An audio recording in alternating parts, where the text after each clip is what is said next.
Welcome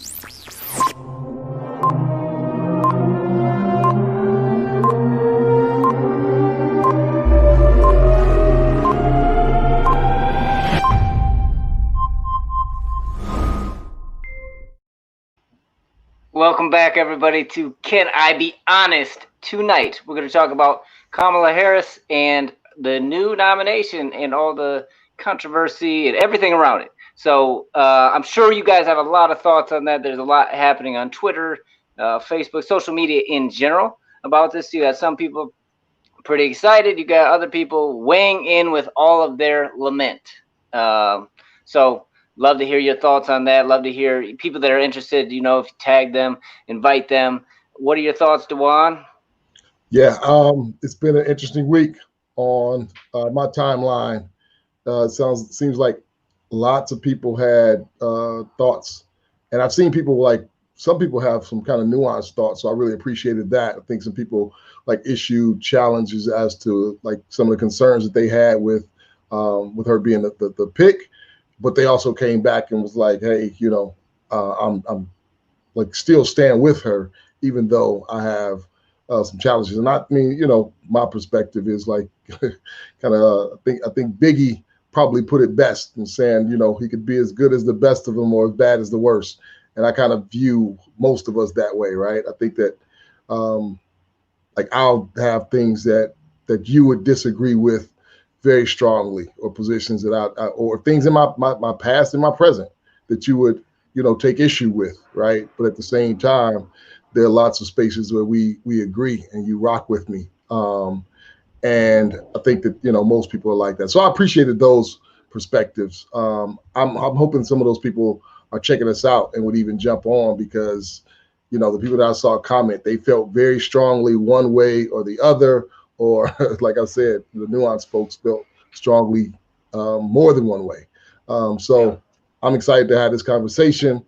I'm excited about, you know, the pick being made and us continue to move down the field and figure out what this looks like. I try to prepare myself mentally for a really crazy time during, you know, this time a year, every 4 years, just because we kind of lose our minds, or we act out who we really are. And obviously, you know, we have lots to talk about, and we'll never have a shortage of things to discuss. And Ralph is going to let you know why. This is America. I have a dream. These are animals. America preaches integration and practices segregation. Why did you say Mexico? A rising tide of discontent. The South will rise again. I have a dream. We have contrasting visions about what America is. America is. This is America. All right, where do you want to start? I think, you know, for me, place I guess makes the most sense, or which is very some of the things that were troubling. I think seeing people call into question her ethnicity, right? I think that, you know, in the Black community, we're often concerned if leadership is going to take issues that are near and dear to us or impact us at a high level, where we're always looking to see who's going to take our plight seriously and create legislation, implement, you know, programs, or kind of continue to move the ball down the field.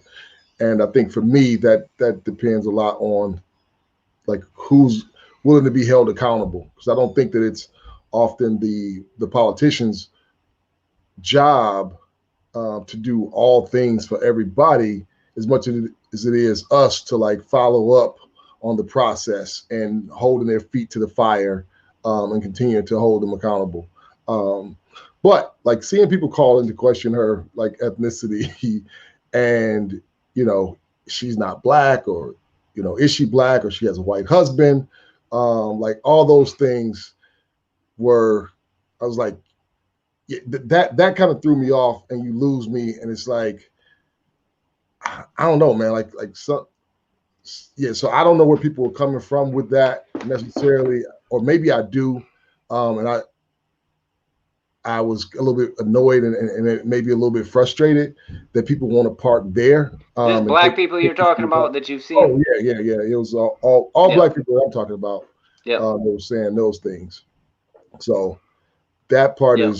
that's the part that I guess is probably frustrating. And if we're gonna talk about that, I'd rather go ahead and take a stab at it and get out the way. So I mean, Yeah, let's talk about it. I'm definitely interested to hear your perspective. I'm probably even more interested to hear Simone's perspective. I wish she could jump on, right? Because as Kamala Harris's roots and ancestry trace back to Jamaica, and she is married to a white dude. I think that she has things in common with Simone to a degree. So, and if you don't know who Simone is and you're a viewer, that's Steve Cato's wife. So yeah, what are your thoughts when you hear and see something like that? And do you even feel funny like being publicly asked to weigh in on something like that? You know, it's interesting because I do have a lot of thoughts. I have kids that are mixed, and so we teach our kids to embrace both sides. And I realize there's people that don't do that. I realize there's people that don't even use the term mixed, biracial. Like some people say you should use biracial, and here's why.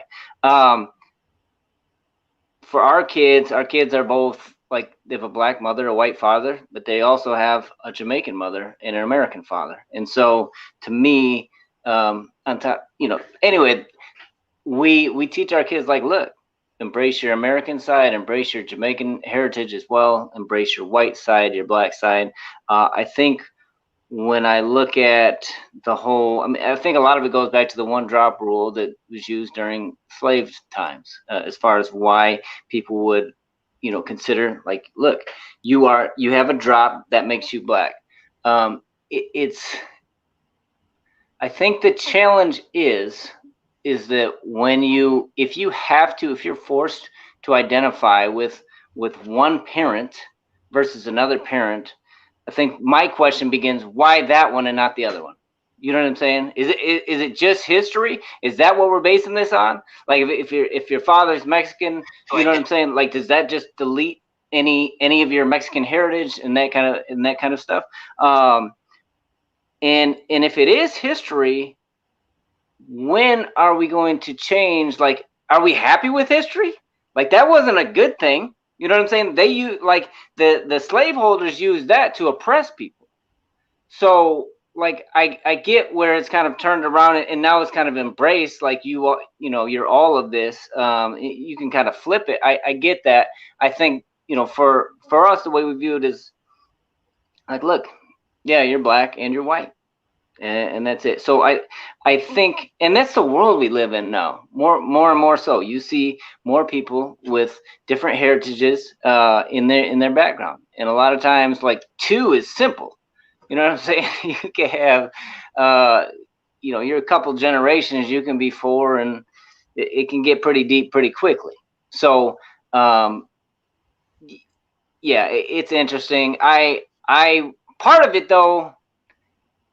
Yeah, she hasn't really said much about this. I didn't actually realize that she was mixed, that she had Indian, that her mother was Indian until really recently. And I think that has been her own thing, which complicates things, because she has presented herself, I think, pretty consistently as a black woman. So that's also very interesting to me. But again, like, on a personal level, I look at, like, however you want to present yourself. I kind of leave that up to you. I know how I think, and I know how, we're raising our kids, how we've talked about raising our kids, but outside of that, that's a lot of that's on her. But I think it's unfortunate. But back to the people that are criticizing her, just like, man, really, Tiger Woods had the same issue. Yeah. Yeah, and I think that there's a difference, right? Like I think part of it was, Tiger Woods, like, went on record saying he was not, black, and in a way, when we hear that, we hear, yeah, you want to distance yourself, right? So I think that's something different. For me, understanding what this experience is like, and her like background and her bloodline and her DNA being really specific, but that's not being able to protect her from the Black experience and what that means and what that looks like and feels like growing up like in this country. Then to have her live that experience, whatever that looked like for her, right? And I'm sure that she's had, I mean, obviously she's had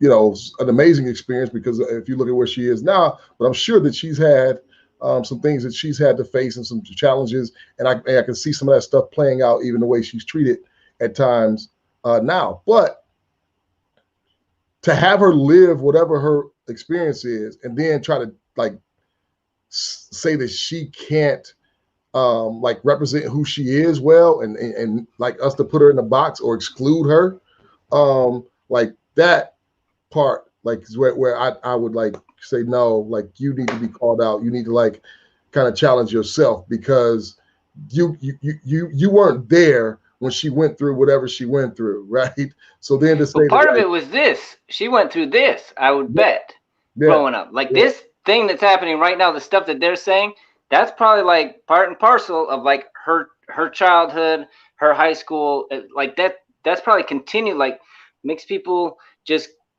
their identity is continually challenged by other people that have no stake in their life. Right. Yeah. So when I hear you talk about, you know, the way that you and Simone raise your children, yeah, I think you were the first person I heard kind of put it in perspective. And a part of our relationship helped challenge me in the way that I was taught it and the way that I viewed it, right? Because it's like I was always like, look, like if you appear to be Black, like you got to embrace that, walk in that, like own that. But hearing you say that you guys like decided you're going to raise your kids to embrace both sides, and I'd never thought about it until you said that, when I was like, you know, when somebody says that they are one, sometimes you're saying you're not the other.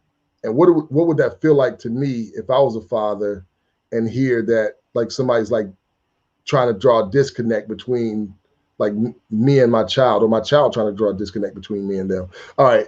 Well, that's all the energy I got to give to that. And I thoughts I have to give to that, because like, I just want people that park there and decided to like have that discussion to take some things into consideration, hopefully. And yeah, man, like stop being like oppressive in your approach, and thinking that like let us stop feeling like we get to say what somebody else is, right? At the end of the day, right? So yeah, anyway, like let's challenge ourselves on that. So I mean, there were a number of other things that came up in my timeline and discussions that I saw. Her record, right? Her record as a prosecutor, and you know, her, you know, locking up like lots of Black men is kind of what came up. And I mean, those of us that have done like any studying or you know, you don't even have to like do any real serious work. I mean, you can look at videos and documentaries, which is, you know, often the way I pick up information and retain information. A lot of the work is done for you. So if you're not familiar with, you know, the biases in the criminal justice system in this nation and the way it impacts the Black community, specifically Black men, then, you know, things are really jacked up.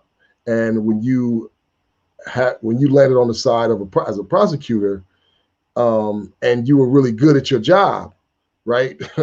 And which translates into more Black men being incarcerated, then you're gonna have to answer some questions in the Black community. So that's where she finds herself. And like, I'm not against accountability. Like, I'm pro accountability. I'm pro people being asked like challenging and difficult questions. So, but I'm also like pro issuing what I require of you, right? So as I hear people not wanting to give her a very stiff, like harsh sentence for her record, it makes me wonder, what would you have done if you were her, right? Because if we're ready to give her the death penalty, you know what I mean, for her record, as opposed to saying, you know what, like you did some things that I disagree with, you did some things that caused damage to our community, and now, like, you know, you're asking for my vote. Like, we need to have that conversation. Like, I think that's kind of where I would park at personally. I can't make that decision for everybody. So if somebody else is saying this is where they are based on what she did, like that's everybody's option, right? Like I get one vote. Everybody gets one vote. Gets one vote, right? So what you're going to do with that is totally up to you, and I respect wherever you land on that. But I think if you are saying you're a prosecutor, you are too stiff, you're too stern, and then you're going to in turn do the same thing to every time when you're sitting in a judgment seat, and like, you know, when you're in that voting booth, you're in judgment seat, right? I think that, you know, you have to beg the question, would I have done the same thing if I was her? That's kind of like, you know, where I'm at on that subject matter. Where you at? Yeah, the answer is always no. That's the problem with those questions. I think when we read about other people from a third party, we always see ourselves doing the best thing. You know, we always see ourselves on the winning side, the good side, the you know, the person who makes the right decision the first time. And I think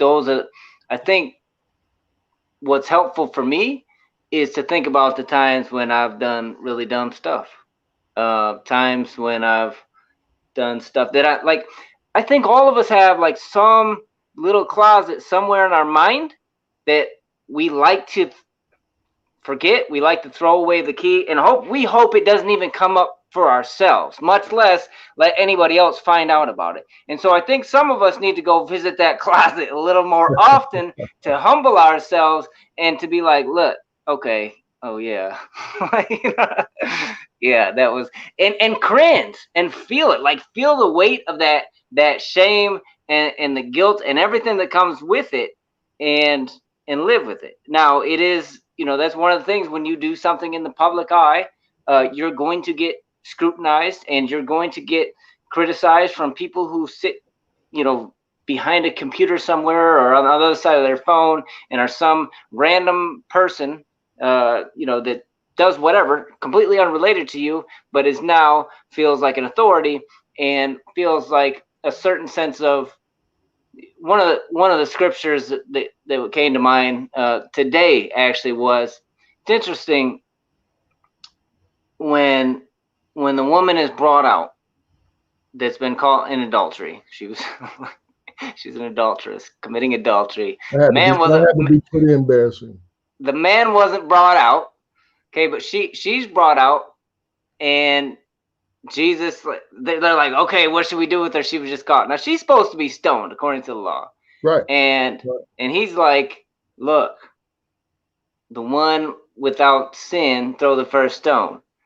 Who left first? The people that left first were the oldest people. The oldest people in the crowd left first because they're at a place in life where, one, they're probably a lot more self-aware. They're probably like have a lot more perspective about, like, they've just seen more, and they have so much that's happened in their life, and they know their own failures. Like, they've already accepted, like, yep, I did that. Like, they kind of understand. So when he says that, they're gone. Like, the young people are still like holding, I got that stone in their hand, just like wanting. And eventually, when they see them and they start seeing people reflect, they eventually leave too. And I think we just need more of that. Now, that's not to say we don't hold people accountable, we don't challenge people, etc. But it kills me to see some of the things that people get canceled for, some of the things like that people are just drilling people on. I'm like, dude, I would love I would love to get inside that little noggin of yours and see what you don't want people to find out about, because I know something's there. You know what I'm saying? I know something's there. And if you were in their position where you were in front of like hundreds of thousands of people, how would you handle that when your little thing comes out or your several things come out? So again, this is not an anti-accountability thing. It's more of a just like how we approach certain topics. And to your point, is like, what then, you know, okay, now what? You know? Yeah, for sure, for sure. So Wafa said before, you know about her, think about your your other alternative, right? So Don said agree, but people shouldn't be frozen in time. We're all growing and learning. I wouldn't do some of the stuff that I did in '94, hairstyles and all. We need to see some pictures. Don. The important information today is what did she learn and how is that shaping who she is as a leader now. Great points. I almost spit my Gatorade all over the screen, I tend to agree. Don, like I think like an illustration of like your '94 hairstyles would really help drive that point home. So feel free to shoot us on. We'll have Ralph put them up. So if you're just joining us, we're talking about Kamala Harris and her getting the nod for the vice president with Joe Biden and all of the stuff that you've been seeing on your timeline with all the comments and whatnot. Raju, what is that you post? You just posted a YouTube video. What is that? You got to explain a little bit if you're just gonna leave a link. We'd love to have you call in and share your thoughts too. Definitely, if you want to share your thoughts, like go ahead and pop something in the comment section. If you have a thought, if you have a question, or if you want to jump on with us, text 313-473-0499. Text us and you can jump on with us live.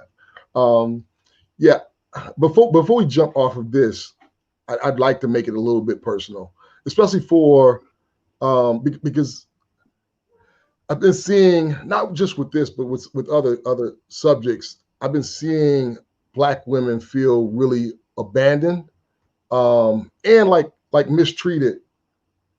And I appreciate seeing them close ranks with one another, but I do want to shout out the Black men that have like taken this as an opportunity to kind of share their thoughts in a way that are really strong and hard against some of the things that she's done. So I think about so when my wife was at Michigan State and you know, I was pursuing her.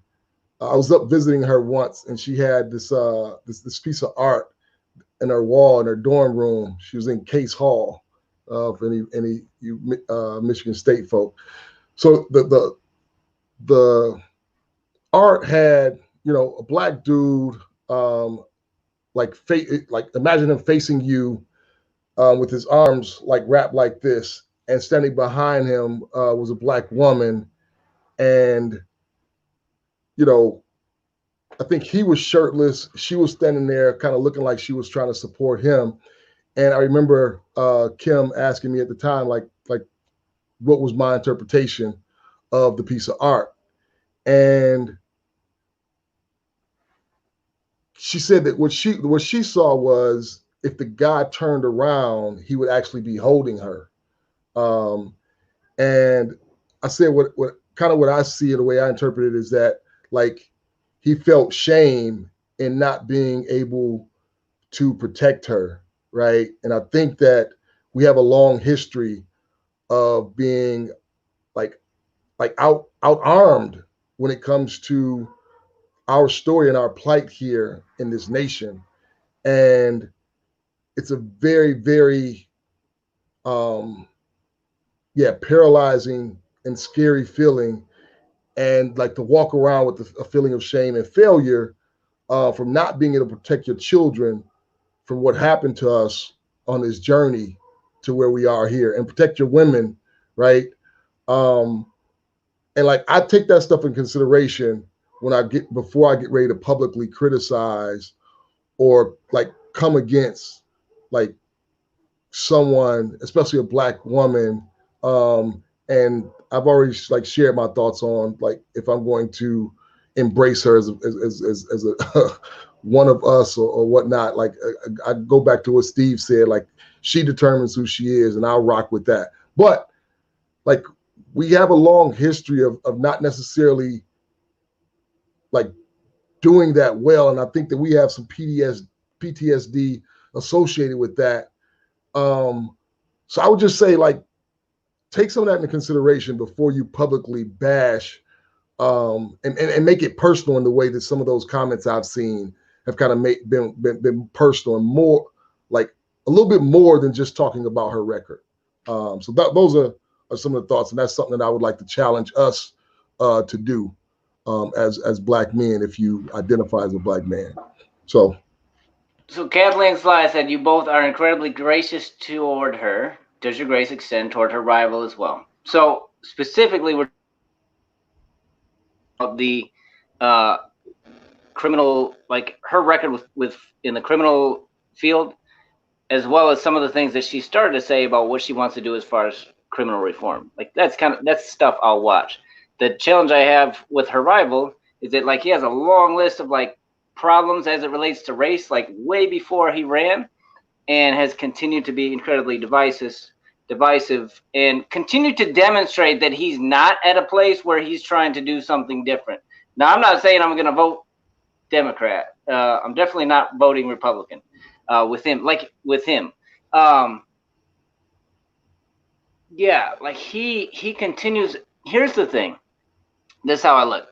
If I go to my children and I ask them for forgiveness for whatever I just did, and then in an hour, I do the same thing and ask him again. And in an hour, I do the same thing and I ask him again. And tomorrow and Tuesday and Wednesday and Thursday, I keep coming back to them asking for forgiveness for the same thing. Like I am at the place where it's like, no, like that's hollow. It's hollow. It's terrible. So when I look at Trump specifically, like, yeah, like I would be happy like if he changed and went a different course and like, look, this other stuff in your past, I don't like it. I think it was like, I think you've been, I mean, I've never seen anybody as divisive as you in my lifetime. But if you're going to go a different route, I applaud you, because that takes a hell of a lot of effort to change who you are right now as the most divisive person that I've ever seen in my 41 years and be somebody else who can build people up. Like, we're at a race to the bottom. Like, that's what politics has become. And I think the Marge Simpson thing starts to get at that a little bit. It's just like how ludicrous we are.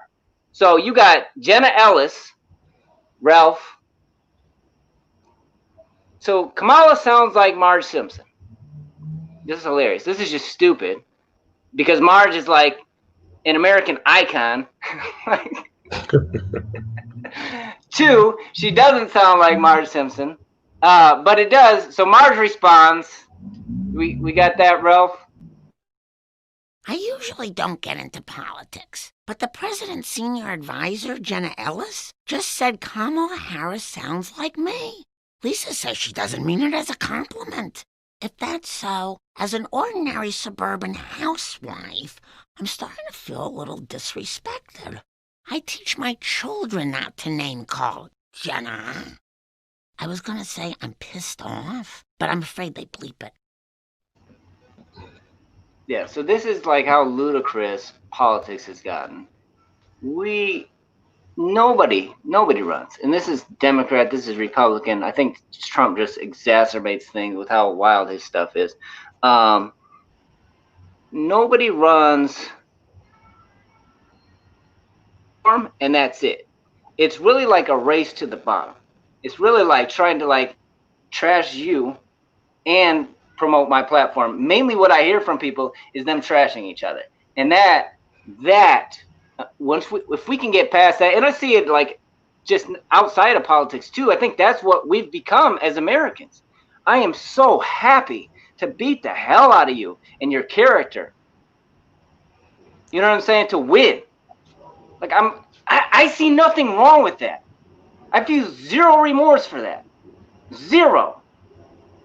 and we talk about it in the locker room and at work, and we make jokes about it. Like, that has become the norm in America. It is toxic. We will not move forward as a country until we address that. And that's for everybody. So, and Trump is the king of that. King. Yeah. So I would say this. We do this thing where we're talking about one thing and we really make it super political by like asking that type of question, right? I got a an organization where I made a post, and then I boosted the post to get in front of more people. And I got a bunch of people coming in like saying stuff like that when my post has zero to do with what they're talking about politically. And though we're talking politics, we're kind of talking about Kamala Harris, kind of specifically, her just getting a nod, and then this question kind of makes, and we had some stuff up here that I was trying to kind of remain neutral, but this that sends us, if we're not careful, into a place where it is like that choosing sides, that I'm this, like you're that, and all that, and like I don't even know what to do with that. Like I don't even know. I don't know if we'll ever get past that. I don't think we will. I think that's just where we find ourselves. But it's the Can I Be Honest show. So the question was asked. Pop the question back up again, Ralph, for anybody that's just jumped on.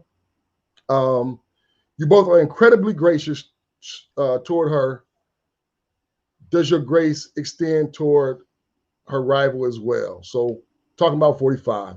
And I would say this, I agree with Steve. Like if he decided today to turn in a different direction, embrace some type of humility, if he was somebody that was able to be held accountable, like I would love to get on here and say that, he took a humble posture on something that he got wrong, something he did that like was offensive to somebody.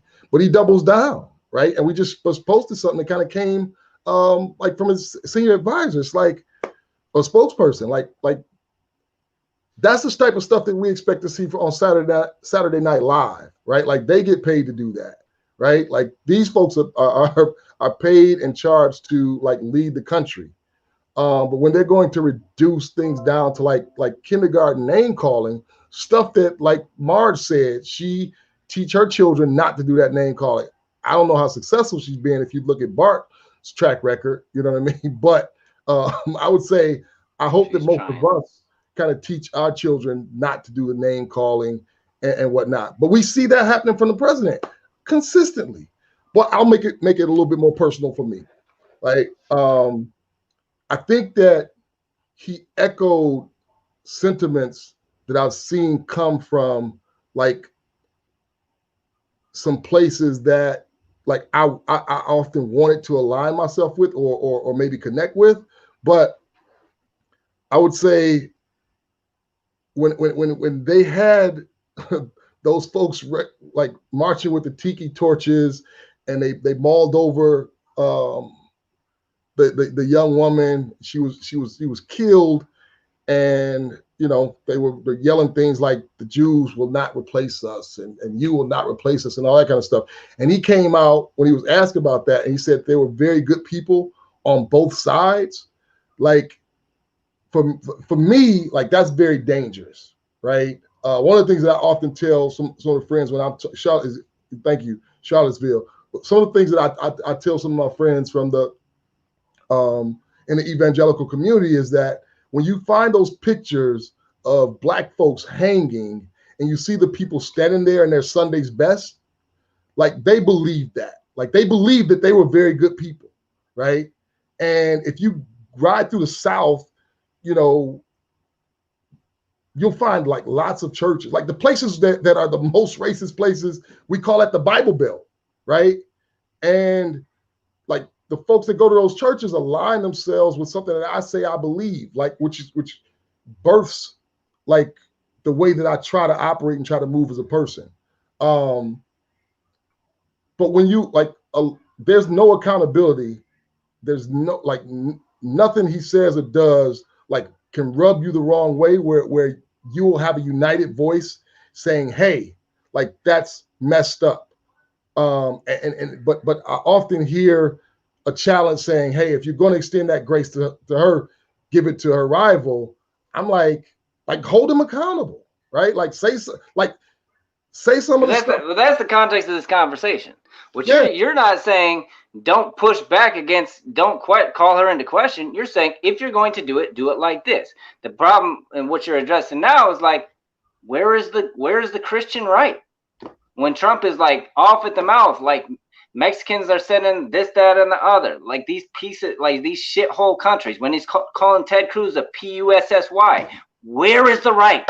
Yeah. Where are you? Yeah. Like to hold him accountable. So we're talking about holding her accountable now.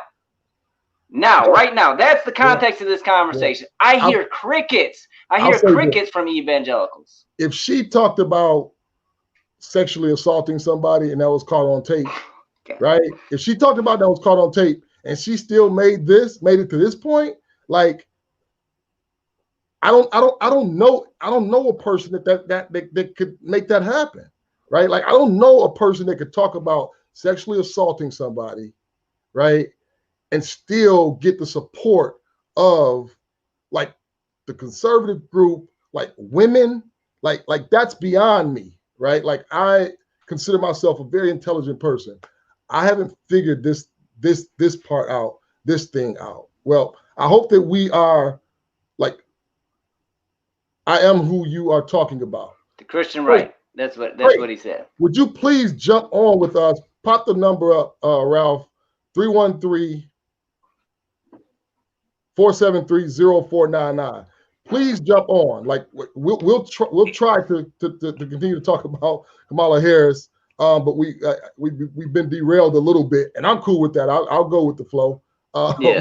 But yeah, feel free to jump on because I'd love to talk about like if you're so I'll say this, like Biden's like racist remarks are called into question often. So Jason, send a text message, Jason. Send a text message to that number, and send a text message to that number. We'll get you the info to jump on.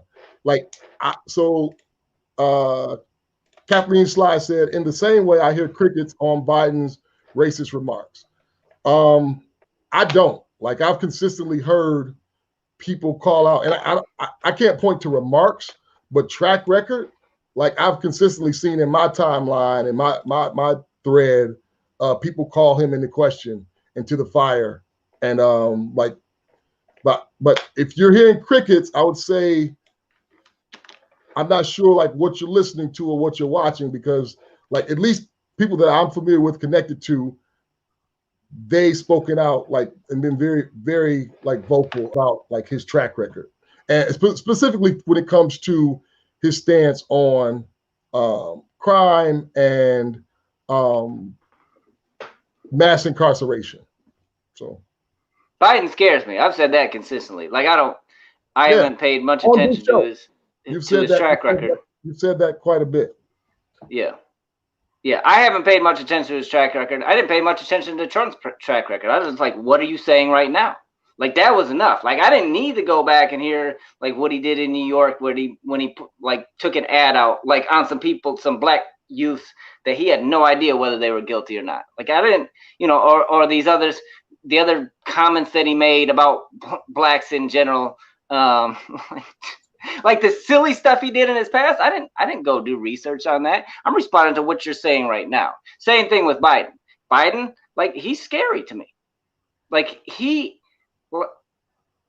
could be at the place where he needs like real assistance, just living assistance soon, like based upon some of like the incoherency of the stuff he says, which is part of why I think like for his ticket, I think she actually does a lot to strengthen like people's comfort with him. But that's not to say like I will most likely vote independent because I don't like either one of them. I just happen to dislike Trump more. So, and I think this is a crucial time as far as that goes, as far as being able to kind of bring people together, have a conversation. We are Americans. Let's treat each other with a certain level of respect. You can't have that conversation. Yeah. You just can't. Yeah. So I'd say Don said, I've heard many folks call him out, speaking about Biden. Call him out and him also own it. He hasn't been great, but has shown growth. Doreen West, thanks for the comment. Doreen, Kamala Harris voted for full-term abortion. How can Christians support her? The point is that there are two options for president. There are not infinite options. The DNC promotes what God prohibits as a matter of policy. Kathleen So Doreen Sly, is Jamaican. yep, Doreen is Jamaican. Okay. Kathleen Sly says, I hear the majority of people not being fond of Trump's mouth, but what I do hear is the support of his platform. And then more incoherent, Don says, more incoherent than Trump. Yeah. It's a toss-up. I think they're kind of neck and neck. I don't know. I'm not going to argue one way or the other on that. You know, yeah, one way or the other on that one. Yeah, so I hope that that some of you would consider jumping on with us to take part in the conversation. I mean, obviously, talk politics. You can't expect to do anything but go to where we find ourselves at in the conversation now.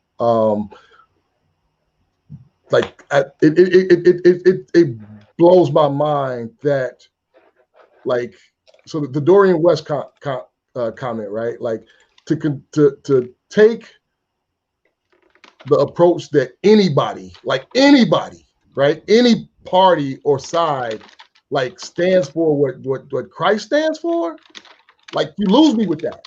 Like, I haven't seen one since I've been voting. I haven't seen, like, anybody like what I will say is, like, you decide what type of killing you're cool with, right?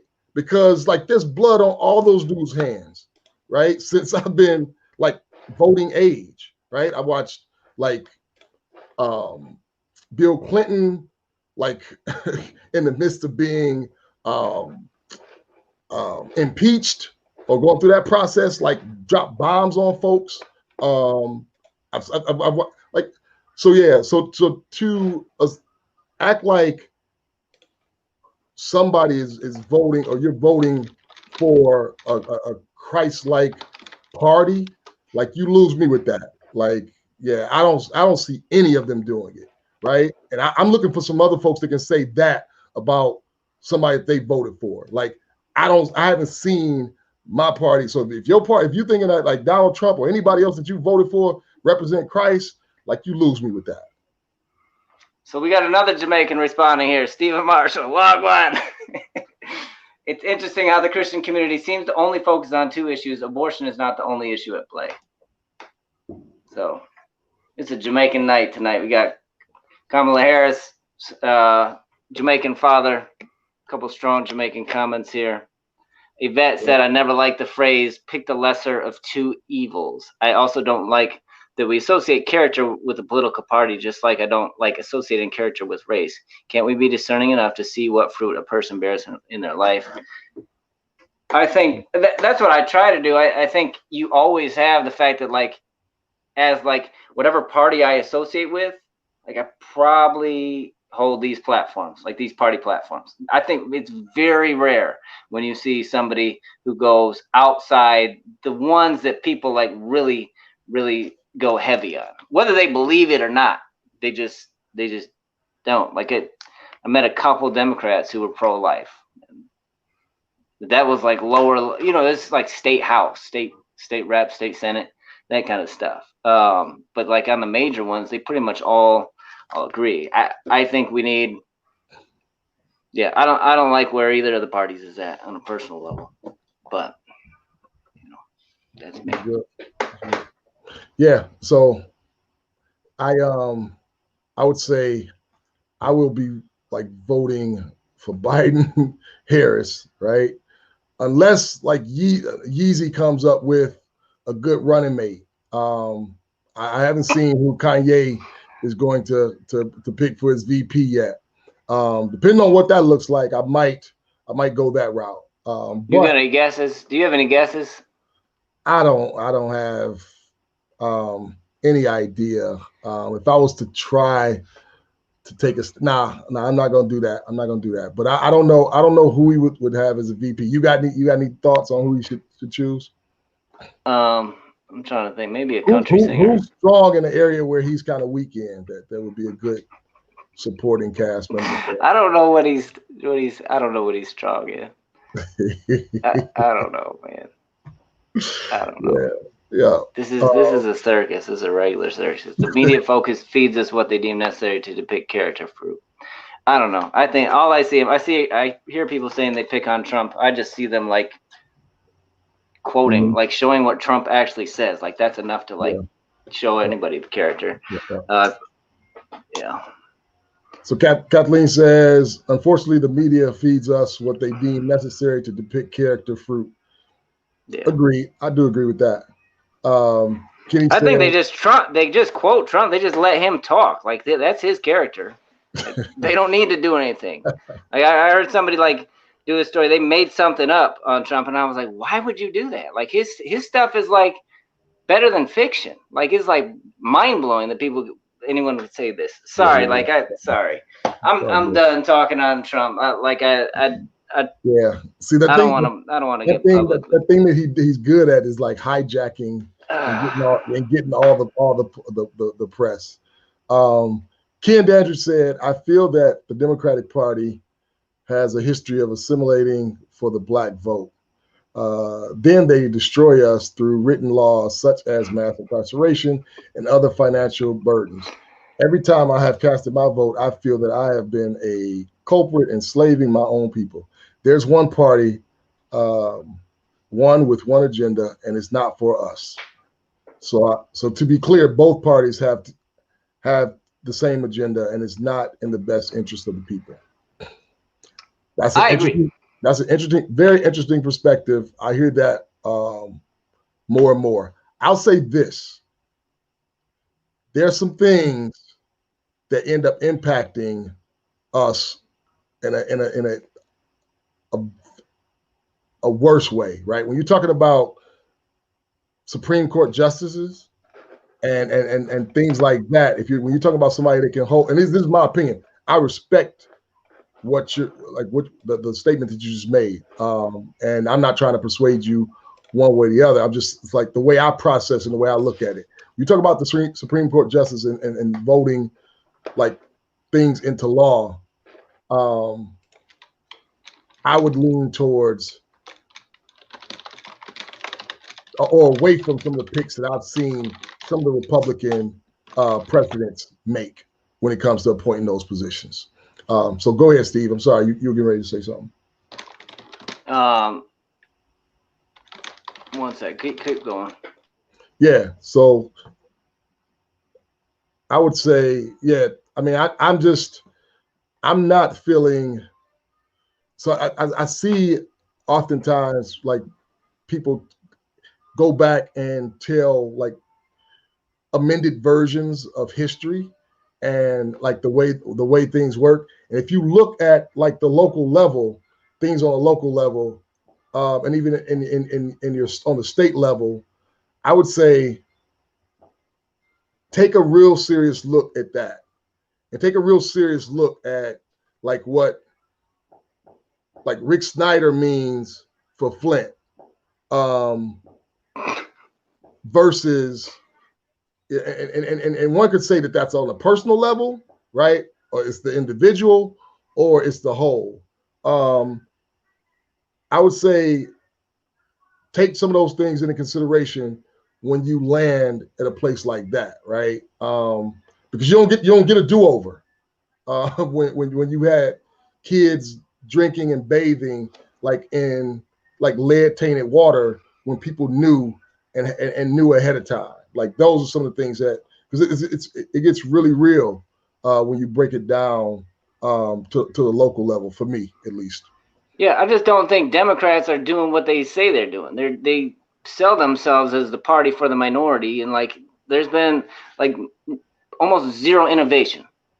You know what I'm saying? You're all like, I think the party for the minority is like, here, have this. Like we're gonna do this, and it's like, yeah, I don't see them actually improving situations in longevity. I don't see empowerment happening. So Jason's backstage. I'd love to bring him up. See what he has to say. Hey, everybody.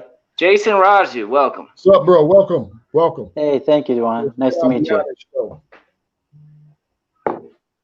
How can I jump in here? Since I am the Christian right, just so you know.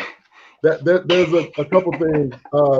Don, Steve said, can you type quieter? She said we can hear you typing. I know. Ralph muted me. Jason messaged me, said he was having trouble getting on, so that was that. And I didn't even think of it. So I appreciate that. Don, and thank you, Ralph. Yeah. You know, us right wingers can't handle technology, you know. So so I would say this, Jason, yes, sir. You jumped on when we were talking about, like, you know, Kamala Harris. Yes. Yeah, the Kamala Harris, but then I think when the Christian right, your comments started to become a little bit more frequent. Yeah, I thought. Yes, sir. So feel free to jump in there. I think Doreen just sent a text out saying it's easy to say abortion is not a major issue if you're not the one being aborted. I'd love to throw some thoughts at that myself, but you're the guest, so we want to hear like some of what you have to say. Yeah, I'll handle whichever question you want me to handle. You know, I want to represent people like me who, you know, are going to be voting for Trump. So, so however you want me to, whatever part you want me to address. Accountability is what I think is what I was saying. It's like, yes. Here's the biggest challenge with, like, I get that. So I think a lot of people vote for Trump. One, people who don't really care a whole lot of policy, but they just care about like their pockets. Like, I voted for Trump because Trump, like, I thought Trump was going to make my pockets fatter. I get that. Or I voted Trump because he's going to like make sure we get this, that, and that, like typical right-wing stuff. I get that. What is disappointing to me is when I see, and this is where I think, like, I don't think the church can even begin to understand the damage that they are doing to themselves by this, what it looks like from the outside, blind support and like claps and amens and like Jesus is back in the White House kind of stuff. And he's saying a whole lot of crazy stuff. He's saying a whole lot of crazy stuff. I think we hear Nishba in the background. But he's saying a whole lot of crazy stuff to everybody. And even now in this time when like he could come in and have like a come to Jesus conversation with the nation when we really need it, all he does is throw fuel on the fire. So what my biggest thing is, like, as right wing, and I've seen a couple pastors who identify as right wing evangelical, like really take a stance, and I see almost nobody. Like, I don't see pastors. People do it. Okay. Many. I don't see people calling him on the carpet on his garbage and on the stuff that he does to deface individuals, like through Twitter. You're not going to see that. You're not going to see that. Why is that? Because whenever we support a politician, we don't hold them accountable. I mean, let's just be honest. Can I be honest, right? This is definitely. Okay. So when we put our support behind a politician, local, state, federal, we don't hold them accountable. That's the American way. Next question. So how do you reconcile that, right? Because like to I think Doreen's point. No, I'm not making fun of Steve. I'm just saying that, you know, when Christians, when we are engaged in the political process, some of us engage privately, we back channel, depending on how much power we have and influence behind the scenes. And then a lot of that happens behind the scenes, depending on how you rise within the political framework, okay? But regular voters are just gonna call it whatever they want to call it. So politics is just a game, right? So you're either with Chicago Bears, you're with the Pistons, and the Pistons can do no wrong, and the Bears do no wrong. But on Detroit Pistons radio, you're going to rip your team on your side, and Bulls radio fans are going to be ripping people on their side. But when it comes to the other side, it's full unity. I mean, we've got to be honest. We got to transparent that it's a game. It's a political game, and we all play it depending on what side we're on. So how do we reconcile? So if pastors line up on one side, pastors line up on the other side, and they're going to depending on how much influence they want to have, they're going to align. Continue to on. I'm sorry. Yeah, I'm just being as transparent as I can. We appreciate that. At least I do. I'll speak for myself. I appreciate that. So how do we?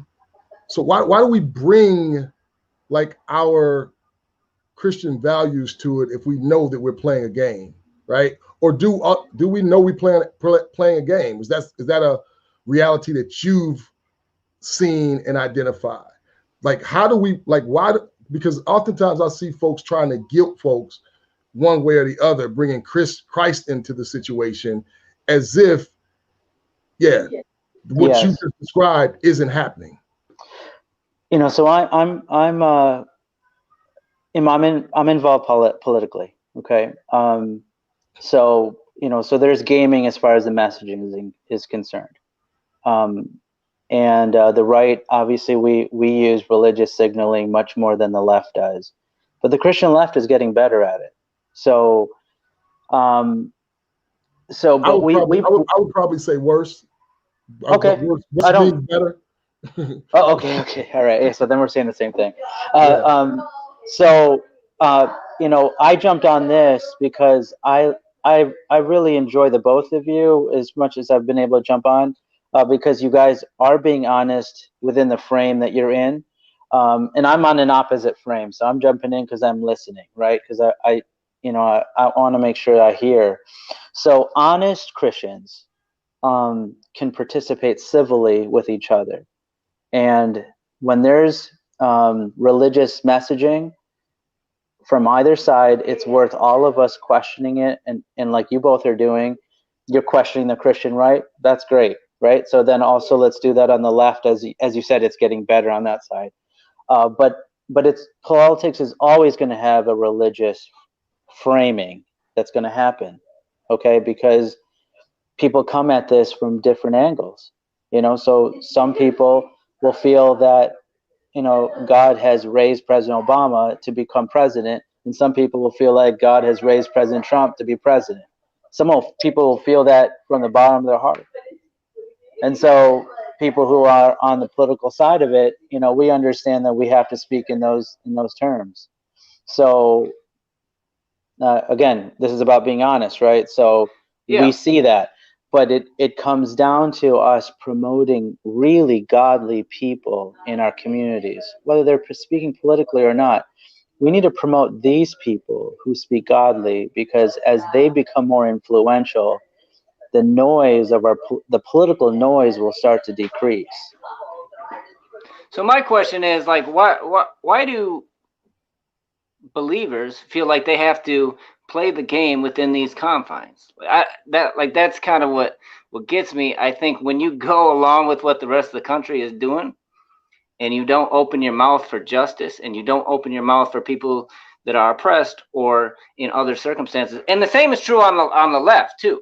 Like, if you're not opening your mouth, like as people are addressing here for unborn babies, like, they're already demonizing. So I guess what I'm trying to figure out which I get, like, I completely get that.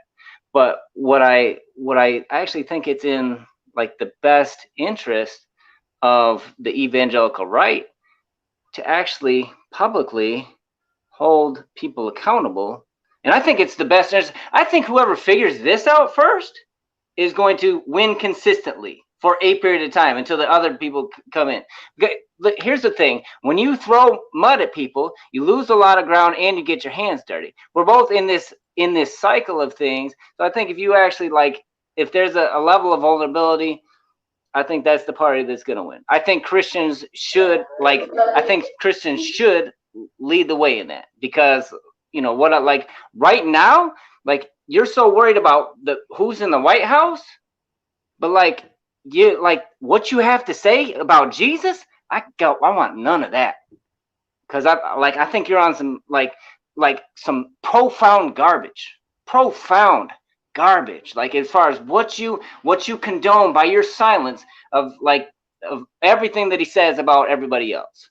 Zero. Like, the respect of the right-wing Christian evangelical is just plummeting. And so, like, that's what I can't get past. Like, yeah, great, White House, congratulations. Who the hell cares about souls anymore? Like, I just don't get it. Like, that's the disconnect for me. So, and that goes to both sides of the aisle. I am not a Democrat. I'm not a Republican. Strong independent. But like the fact that like right-wing evangelicals are so much more concerned about him being in the White House than their witness, like, staggering, mind blowing. So please help me understand that, because when the left looks at you, when independents look at you, that's what they see. So I didn't vote for the president the first time around. You know, I decided to be never Trump because I thought this guy just doesn't reflect us. And then over the 4 years, you know, because I watch politics very closely, I watch the news very carefully. It became untenable for me to stay in that position, and I suddenly realized that President Trump isn't someone that I would get along with. There's probably very few values that I share, you know, spiritually or, you know, as an evangelical. You know, I see his signaling myself. But over the 4 years, I have ended up I trust him more than I trust the other side now. And so people had a chance to move me because I went never Trump. So I went over to your side as close as I could. So I went center, not left, but center left. And then as someone who was moving in your direction, the last 4 years pushed me back. And it's not you. It's just. But I'm not questioning why you're voting for him. I'm questioning why you're not holding him accountable publicly. Yeah, well, I want to get to that. I want to just make sure you know, like me, straight off the bat where I'm coming from, okay? And then, because I think it's important. Your question's important, but just so you know where I'm coming from, you got to realize that I got pulled backward to the right, you know, when I thought I was moving forward to being center and being independent and objective, and now I'm back on the partisan side of it. And so I won't go into detail there, but you know, voting for and supporting this president, I realize that I am supporting someone who is going to do better for the country. So I came to that conclusion, right? Now, holding the president accountable as a voter, or you're looking for a collective message.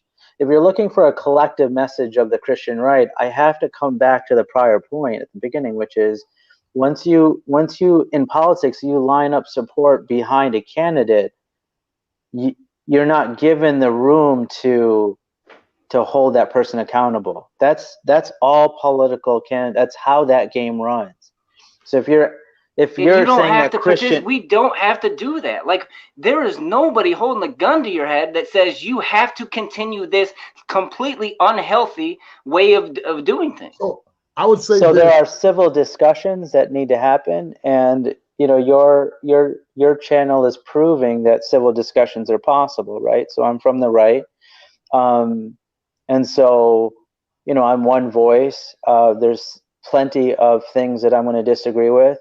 But I mean, you're not going to hear this from your news channels and probably points of view you're listening to. But for me, what President Obama did at the tail end of his presidency, as I'm becoming more exposed to those actions, I am frankly shocked, right? So you may not have heard of it, but there was a conservative journalist that was put in jail because she was putting a documentary out, right? So the left and right fight is not even real. It's a figment of our imagination. The country is going into a direction that it is not really clear. So if you're saying you're independent, you have more ability to hold us accountable as independents grow in this country. But for those of us who pick a side, I'm going to support my side. You're telling me to hold my side accountable. I'm only going to tell you to hold your side accountable. I mean, it's a game framework here. Yeah, I appreciate, Jason, I appreciate your honesty. Like definitely. I appreciate you coming on and just saying that. Thank you. I hope that like some of the people that like land on some of those hot subject matters that people like run on and campaign on, like hear that and get that, if nothing else. So I guess the thing that I take really personally the one thing I take really personally is that, like, when you work like faith into the scenario, Sure. that I take really personally, because Jesus gets the bad rap for our BS when we Yep. do that, right? And it's like, Agreed.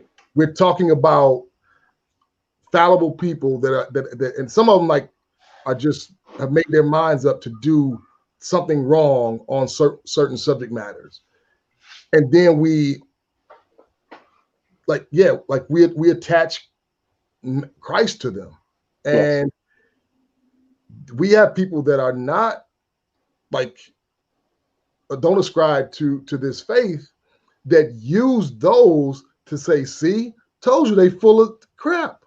You know what I mean? Yes. And it's like, it's not that Jesus is full of crap, we full of crap, but Jesus get the rap for it, right? Yes. And we end up losing people because you won an argument, because you were more persuasive, you put more dollars behind it, your messaging was packaged better, and then so you win an election, and to Steve's point, you lose souls, right? And I like, though I dread my judgment day, that like that cynical side of me wish I could be there for everybody else's, right? Because I want to see how you're gonna respond to that. And I'm not talking to you, Jason, but I'm talking to all of you. You know No, what I I'm saying? understand. On that. May I respond to that? Because I don't want to monopolize Oh, the time, but I should respond to it because both of you have a theme here, and I've been dancing around it naturally, because I cannot sit there and support everything a politician does, even the one I am behind it. And we're in very perilous times, so we have politicians that are coming up the frame that I've never seen before. You know, these are different animals, right? So when you pick a side, it is a very unique game before. But what I've also done is I've looked back and I've seen some of our politicians from the past, and I think what's happening with the American people is that they're wanting politicians who give the idea that they're speaking honestly, okay? Because I've said it's a game, people are getting tired of being gamed. So you're pointing out the religious side, the religious sentimentality, religious messaging people are sick of, but people are sick of political messaging altogether. People are getting tired from all walks of life, from all classes and groups and angles.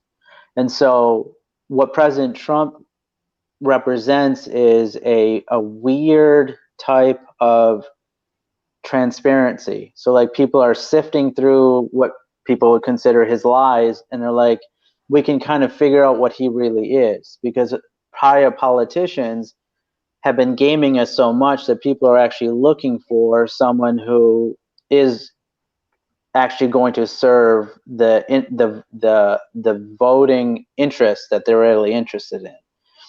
It's a strange kind of political honesty that's developed. And so you're going to see a liberal Trump come up. You know, you're going to see, I don't know what it'll look like, you know, but that kind of a personality will come. You know, and maybe it's AOC, right? People think of her as honest from that angle, right? You're going to see this kind of populism come up. Now, from the conservative side, it's called faux populism. I disagree with that. It's not faux populism. It's economic populism, as Steve mentioned earlier. That's what our side is really particularly interested in. And so on your side of it, it's a different type of populism. So what we're seeing is a different trend that's emerging, and it's actually global. It's not just the United States. And so to come back to your point, because I think it's important, I haven't done that yet. Christians are going to be used. We're going to be used and abused, and our messaging is going to be gamed. But the critical point is that we need more authentic Christians to emerge in our society. That is actually where our influence is. It's because our influence, Christian left and Christian right, is waning.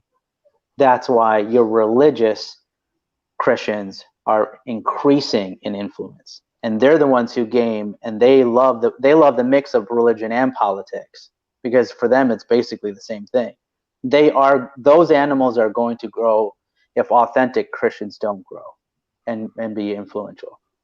Agreed. And so if you're looking for accountability, you're going to get accountability from authentic Christians who believe in biblical values, the whole Bible. But these people are not given a voice, and they are closeted because they know as soon as they speak, left or right, with righteousness, they're gone. No job, no income, nothing. And isolated in their families and isolated in their communities and their neighborhoods. I just talked to one today who would be a powerful leader. I asked her to run for office, a godly woman. I looked her right in the eyes and I said, your time is now. Your community needs you. A small rural community here in Palm Beach County. And she looked at me and she knows I'm right. A Christian woman. Probably we don't share values, but her and I share the same view of what that community needs.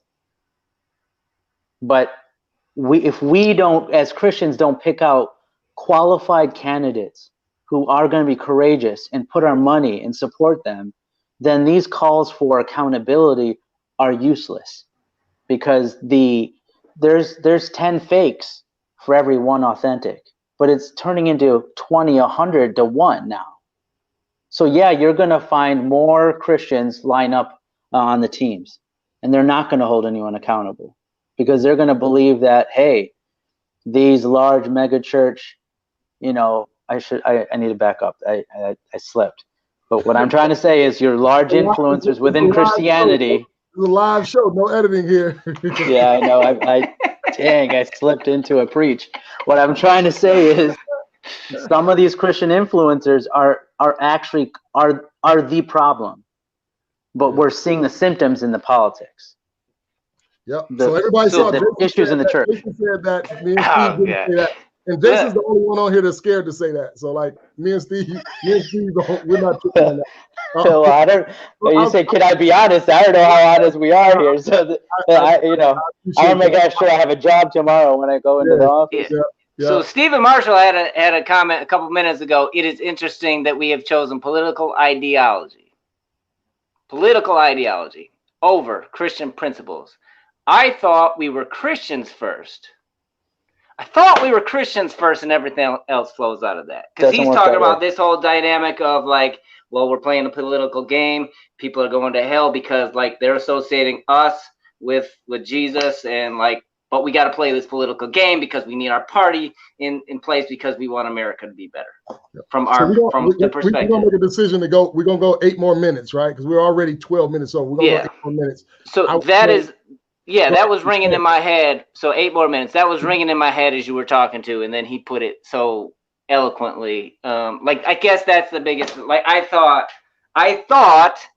like the basis, like our spirituality was more important than the game of politics. But as I listen to you, I hear this like the same reason why I can't stand listening to the Christian radio station in Detroit, because it's really a Republican radio station with a Jesus bumper sticker on, and that's what I hear. That's what I hear you espousing right now. No you hear offense. Me espousing it? Oh, yeah, okay, because you're like, the political game is more important than my witness. Like, wait, because am I espousing it, or am I explaining what is? Which one do you view? That's what I'm receiving. I'm receiving a little bit of both, Jason. Personally, okay, hearing, that's fair. I'm hearing you say, look, let's just call it what it is. Like like you guys are. This is the honest show. Let's call it what it is. This is what it is. This is the space that we find ourselves existing in now.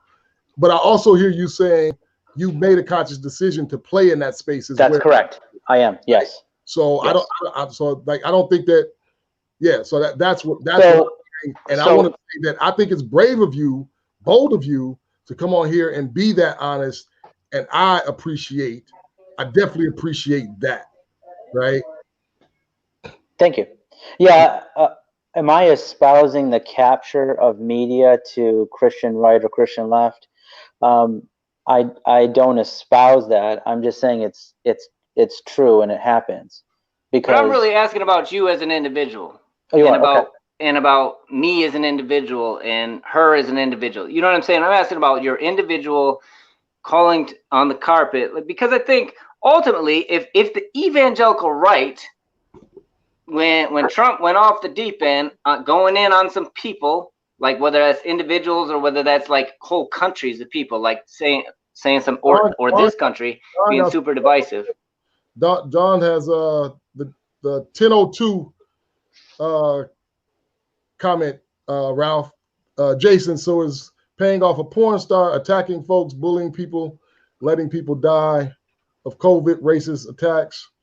What about the behavior? What about that behavior? Yeah. Trust. Yeah, so I think if the evangelical right actually held him accountable, said, look, we love what you're doing here. We hate this. We would like you to stop. If they did that in mass, I think there'd be a chance to like show. And it's not like the left would like have anything up. You know what I'm saying? They're already attacking him for the same stuff. That's not going to happen. Loss. The Christian right is not. We are not going to hold the president accountable. Let's just. But you as an individual. Like no, I'll start by collective. We're not going to hold him accountable, because our job is to listen to the news, and the news is supposed to hold both sides accountable. So when we have an objective media on both sides, that's where objectivity starts. So for the Christian right, game, man. Yeah, but let me respond. No, but let me respond to John and yourself. So the opinion, the collective opinion of the Christian right, is that we are in a fight against the news media. So that's fair. So I'm just saying. So you're asking for accountability. I'm telling you, it's not going to happen, because we see the news media as part of the other side. We see that as part of the other side of the game.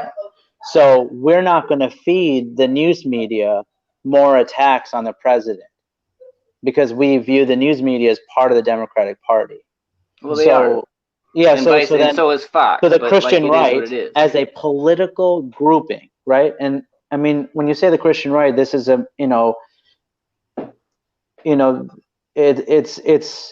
it's an electorate, right? These are constituencies, right? So these constituencies are not going to be happy, right?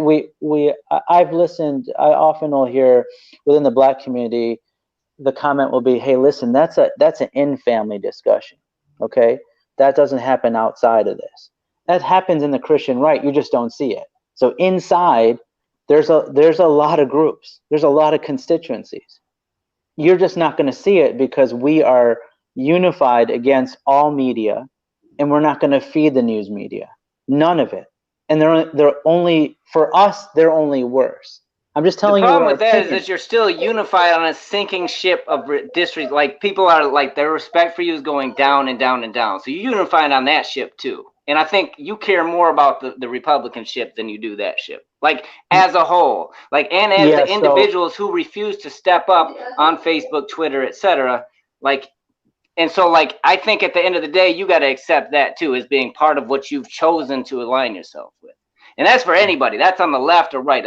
If you're on that ship where you're not speaking up, like, that's the ship you're on. You're sinking. Yeah. So on the political side of it, that's a knife fight. That's a nuclear fight. So it's always going to be. We're always going to be framed, in that respect. Okay. And because so many Christians, particularly within Caucasian and some minority communities, are going to move on the Christian right because of certain conservative values that we hold. So we have to, when it comes to voting, we have to pick who we pick. And so if that means that, we're framed as whatever framing the left news media, and I have to say there's a difference between liberal news media and progressive news media. Whereas liberal news media is very aggressively anti-Christian, whereas progressive news media outlets that I listen to, they don't even talk about Christianity that much. They've got a whole different, so within your side, you've got breakdown between two major constituencies. One is incredibly anti-Christian, one is like they don't even think about Christians pretty much at all. So if I'm losing my reputation amongst these two political constituencies, I'm not particularly concerned. If I'm concerned about regular Americans, they're not going to, generally regular Americans who are not paying attention are not looking at Republicans as evil. They're working. They're working hard. They're not focused. So this is Steve, it's partly, so it's authentic on your part, but it's also a talking point. It's a talking point because not all Christian evangelicals are viewed as negatively as it's that particular framing. Yeah, I would say based on some of the stuff that you shared, Jason, and I think that you, again, like I definitely want to say how much I appreciate your transparency, your honesty. Me too. And I definitely want to make sure we make that point. I think that based on what you said, you could be anti-Christian and still pro-Christ, right? Because that's where we find ourselves at. Dawn said she preferred us to keep her politics and her faith separate. I lean towards that as well, right? Like if I land on something that is not, or if I end up supporting somebody that's not consistently aligning with what I believe to be biblically like proper behavior, I don't want Jesus to ever get credit for that. I think that Doreen asked a question earlier, and these will be my closing thoughts. She said, it's easy to say abortion is not a major issue if you're not the one being aborted. The right to life is the most important right. Without it, no other right matters. Really good point. I would say if we contextualize some of what Jason said and realize that there's some manipulating that takes place. Like, we throw these type of subject matters out because we know that they're near and dear to people's heart. And we can and a lot of times that's happened. I've seen whole movements come into Detroit and say that it was really like a prayer movement. They rented out Comerica Park. No, not Comerica Park. Ford Field, and had a whole weekend praise-a-thon and whatnot. I went down there for a men's Bible study. We decided to host it there. We get there at 6 a.m. As I was walking there, I had some people that were coming out, see me walk across the street to avoid interacting with me, right? I get in there, the main things that they're talking about, and this is during an election cycle. They're talking about abortion and whatever the other hot subject matter is, talking point is. I can't even remember what it was. But I was like, wow, this sounds very political more than, and I went there genuinely looking for a place where people were going to have some corporate worship. But to your point about it being easy to say abortion is not a major issue if you're not one being aborted, I typically end up voting for the Democratic candidate. And I at the same time, I don't identify as one or the other. But for the sake of this conversation, and because labels and being able to define things, I'll say, I'll go into that category so I won't have to have a whole nother debate with somebody about that. But I'll say this, I am anti-abortion, right? Where I land on anything that the Bible calls sin or that I think is identified as sin, I also land on pro-choice, right? I don't see Jesus putting people in a headlock saying you're going to be obedient because I'm going to make you be obedient. But I say that as what Doreen pointed out, my mom was 15 when she had me, my dad was 16, right? They both were faced with my grandparents or my grandmothers specifically saying that you are going to have an abortion. You're too young. Dad stood up, said, no, there's no way that's happening. I'll support her and him. You guys won't have to worry about anything. I would not be here if my dad didn't take that stance as a 16-year-old. So I am definitely pro-life, but I'm not pro-life just when it comes to abortion. I'm pro-life when it comes to police brutality. I'm consistent across the board, right? I'm just pro-life. I'm pro-life when it comes to access to healthcare, right? I'm pro-life. Some of y'all just pro-abortion, right? And that's me being honest. Pro-birth, right? I mean, pro anti-abortion, I would say. I don't know if I'll strip the pro from there. But Dwan, that's a beautiful story. I just want to say it's a beautiful story. Yeah, appreciate it. This stuff is very, very personal to me. But I love having conversation. I love having dialogue. I love getting new perspectives, and I love changing and growing, right? And I think that's what me and Steve like to have this conversation, because if you don't stop calling me Chris, we do not all look alike. I'm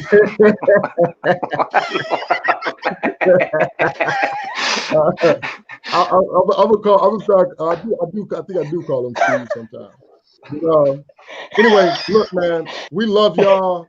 I appreciate you being on here, Jason. I really enjoyed having you on, Jason. Thanks, man. Thank y'all. Yeah, I enjoyed listening to y'all. It's I think my second or third show. Thanks for having me on. I appreciate what you both are doing, and so I support you. Thanks. Look, y'all, join us next week, and in the meantime, between now and then, just keep being honest. Steve, you got any last words?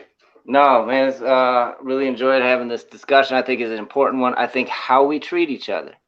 How we treat each other, the messages that we send to each other, like this whole kind of race to the bottom thing that we're doing, rather than just like nobody can just like go to their be like, this is who we are. Like, we're going to just present ourselves, and that's enough. We have to continually hurl insults at each other. I think that's like completely destructive. I think until we go a new route, and somebody's got to make that choice. Somebody somewhere has to make that choice. Yes. Um, we're going to continue to be in this like terrible environment, this very toxic environment. So agreed. Yeah. So we had our first sponsor. You probably can't see this. It was I don't know if Yvette is still on with us, but it was one of the Rock's sons that donated some money to the Can I Be Honest show. What? We really appreciate the work that we're doing. And That's great. I just want to say great. thank you. I'm like a month behind on thanking him, but thanks so much for supporting the Can I Be Honest show. Like, we're not about to get y'all up with a Cash App or anything like this. We don't even have a way for you guys to give to us.